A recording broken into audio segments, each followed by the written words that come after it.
క్రీస్తునందు ప్రియమైన సజీవవాహిని శ్రోతలందరికీ మన ప్రభువును రక్షకుడైన యేసు క్రీస్తు నామంలో శుభములు తెలియజేస్తా ఉన్నాను. విజయోత్సవం 30 రోజులు అనేటువంటి మన యొక్క పాఠ్యభాగాల్లో విశ్వాసం కోసం పూర్తిగా లొంగిపోవడమే విజయోత్సవం అనే అంశాన్ని మనం ధ్యానించుకుందాం.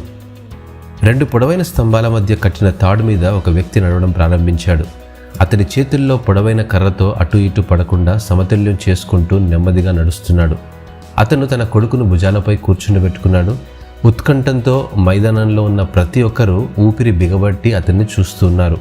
అతడు నెమ్మదిగా అవతలి స్తంభం వద్దకు చేరుకున్నప్పుడు ప్రతి ఒక్కరూ చప్పట్లు కొడుతూ ఈలలు వేసి అభినందించారు. వారు కరచాలనం చేసి సెల్ఫీలు కూడా తీసుకున్నారు. అప్పుడతడు ప్రేక్షకులను అడిగాడు, నేనిప్పుడు ఈ వైపు నుండి ఆ వైపుకు తిరిగి ఇదే తాడు మీద నడవగలనని మీరు అనుకుంటున్నారా? ఏకకంఠంతో అవును అవును నీవు చేయగలవు అన్నారు. మీరు నన్ను విశ్వసిస్తున్నారా అని అడిగాడు. వారంతా అవును అవును మేము నీపై పందెం కూడా కాయడానికి సిద్ధంగా ఉన్నామన్నారు. సరే, మీలో ఎవరైనా మీ బిడ్డను నా భుజం మీద కూర్చోబెట్టగలరా? నేను మీ పిల్లవాడిని సురక్షితంగా మరోవైపుకు తీసుకుని వెళ్తాను. అక్కడ ఆశ్చర్యకరమైన నిశ్శబ్దం అలుముకుంది.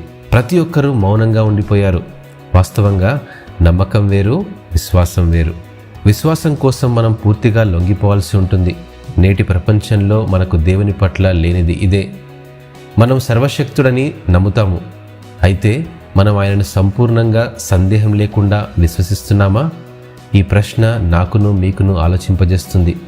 అపోస్తలుడైన పౌలు హెబ్రీ పత్రిక 11వ అధ్యాయం 6వ వచనంలో అంటాడు, విశ్వాసము లేకుండా దేవునికి ఇష్టడైనట అసాధ్యము.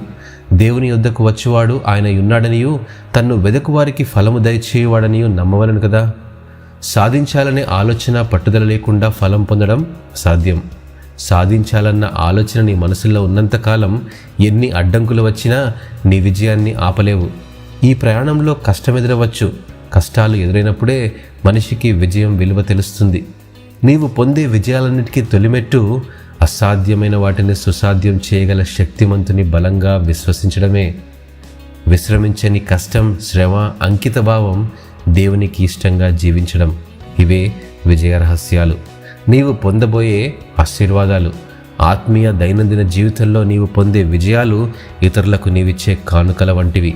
కొందరు నిన్ను ప్రోత్సహించినందుకు, మరికొందరు నిన్ను అవహేళన చేసినందుకు. విజయోత్సవం పొందాలంటే, విజయాన్ని నీ జీవితంలో వేడుక చేసుకోవాలంటే నిన్ను నువ్వు చూసుకోవడం కాదు, నిన్ను నీవు రూపుదిద్దుకోవడమే. క్రీస్తుపై విశ్వాసం కోసం పూర్తిగా లొంగిపోవడానికి ప్రయత్నం చేయి. దేవుడు నిన్ను ఆశీర్వదించునుగాక. ఆమేన్.